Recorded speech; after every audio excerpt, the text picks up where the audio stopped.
be most useful for you in our conversation today? A lot.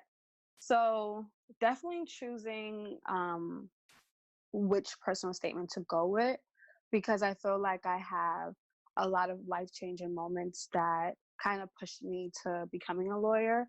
And it's just like, which one is like the most significant? Like that, and who do I allow edit my personal statement? Because obviously I would want someone that's like an expert at like English grammar.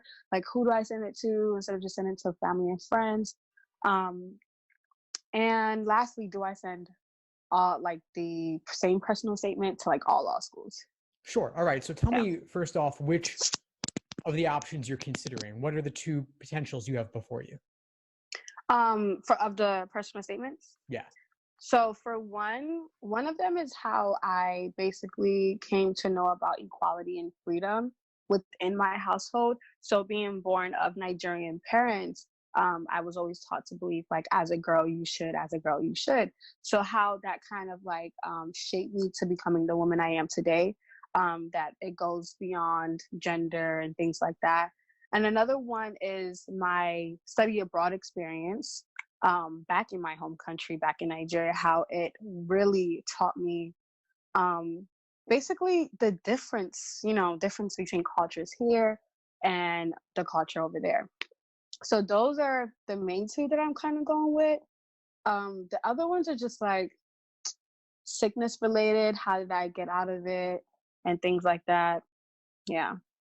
Okay. Now, have you considered writing a diversity statement? No. What's that? So in law school admissions, you have your main personal statement, of course. You have optional essays and addenda, like why our law school in particular, or if you want to explain a low GPA or a low LSAT score, there's a separate place to do that. But everyone also has the option to write a diversity statement talking about the diversity they would bring to the campus based upon their background or some other characteristic.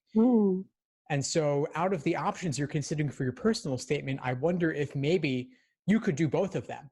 Just choose one to be your personal statement and designate the other one as your diversity statement. Oh, that's a good idea. So do all law school applications give you that option? As far as I'm aware, virtually every law school offers something like that.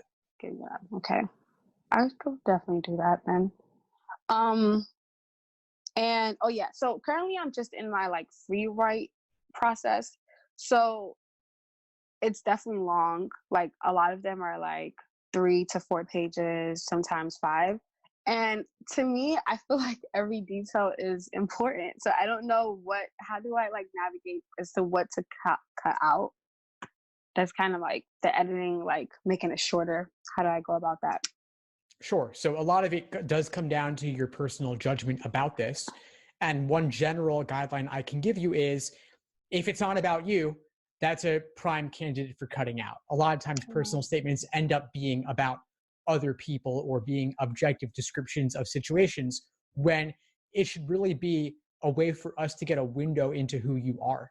And so if let's say the statement going back to Nigeria and talking about what the culture is like there. I haven't read this, but I could imagine that some people writing a statement like that might get too wrapped up in the details of the experience there and other people, as opposed to always tying it back to yourself and what you take away from the experience. Okay. That's a good idea, because I definitely did find myself writing about the people I met and what the kind of hardships that I faced. So I definitely should cut that out. There was another question I had. Hold on, I have like a little note. Oh, do you offer editing and review like resources, help is it for a price or? Yes, I do. It is for a price, of course. And I can send you a link after this conversation with details on the different options of how we could potentially work together. And this comes back to the question you were saying about who do I get to look at it? You can certainly ask friends and family, but first off, they'll probably just tell you it's great. And they're also not looking at it with a critical eye. And it may well be great, but we want to make it as good as possible, as close to perfection as possible. And that requires a little bit of distance and a little bit of objectivity, and also knowing what admission officers are looking for, not just how to make it a better piece of writing in general in terms of copy editing or inserting commas and things like that. I'm thinking bigger picture here. Okay. And typically, how long do you think it should take, or does it take, for someone to even get to that point of a perfect personal statement? Yeah, writing's never perfect. It's never going to Yeah. be reaching some ideal. We just look to make it as good as possible. And part of that is making it concise, but jam-packed full of what really matters. And so you're saying 3, 4, 5 pages, how do I cut it down? That's something that requires making some tough decisions. But what I like to do is make it long like you did, then cut it down, then make it long again, then cut it down again. So we go through several revisions, several rounds, so that the ultimate 2 pages you end up with made it through the cutting block when a lot of things didn't make it. So every word counts in that final draft. That's what we're looking to achieve. Got it. So I have not yet applied to any law schools. When you upload your is the personal statement uploaded on the LSAC website? Yeah. And if so, do like all law schools that you're applying to kind of see that you're applying with the same personal statement? They don't see what each other are getting, but okay. You do want to, at some point, indicate somewhere on your application why their law school in particular. And so to your question about should I say include different versions for different law schools, if you are saying I want to go to, just to make up one like Harvard, I want to go to Harvard because XYZ, of course you don't want to mistakenly mention that in another school's application. It's a really common mistake. They see it all the time, and of course it never looks very good. Now, if you had a top LSAT and GPA, maybe they would look past it, but overall, it could be a deal breaker because it's one of those like attention to detail sorts of things. And so I would be really careful about that and note specifically where you're saying insert X school here so that you are changing it, of course, every single time. So those schools that do not really give you a guideline to your personal statement, which one would you think it's recommended? A personal statement about yourself, or like why I want to be a lawyer, or why I want to go to school? Or is it just really up to your, opinion? If I had to choose one of the things you said, I would say about yourself. But in the process of talking about yourself, because this is personal, it shouldn't be about them, and it shouldn't only be future oriented about what you want to do going forward.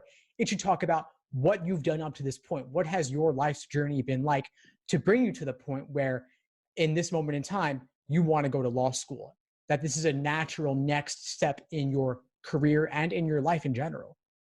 Definitely. I think that was all my questions. Oh, another question.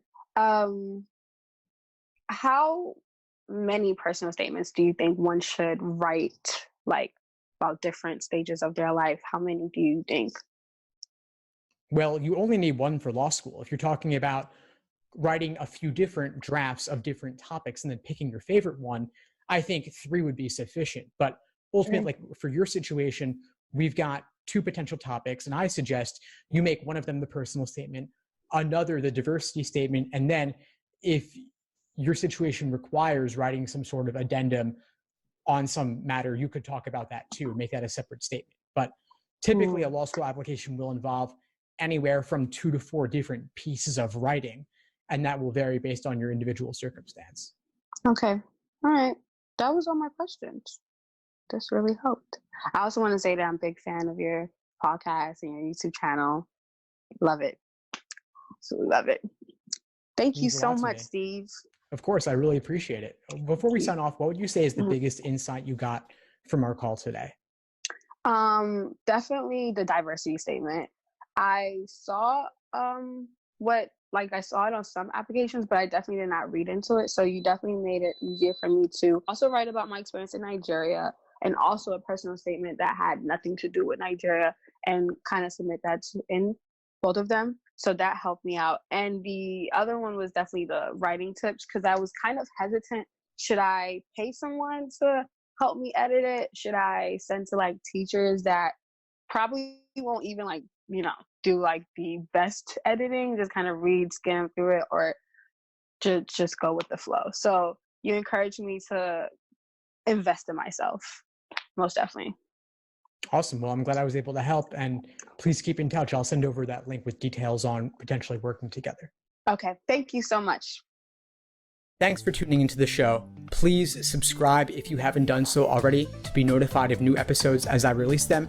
And feel free to reach out if you need anything at all as you move forward with your prep. I'm happy to help however I can. In the meantime, I'll wish you all the best and take care.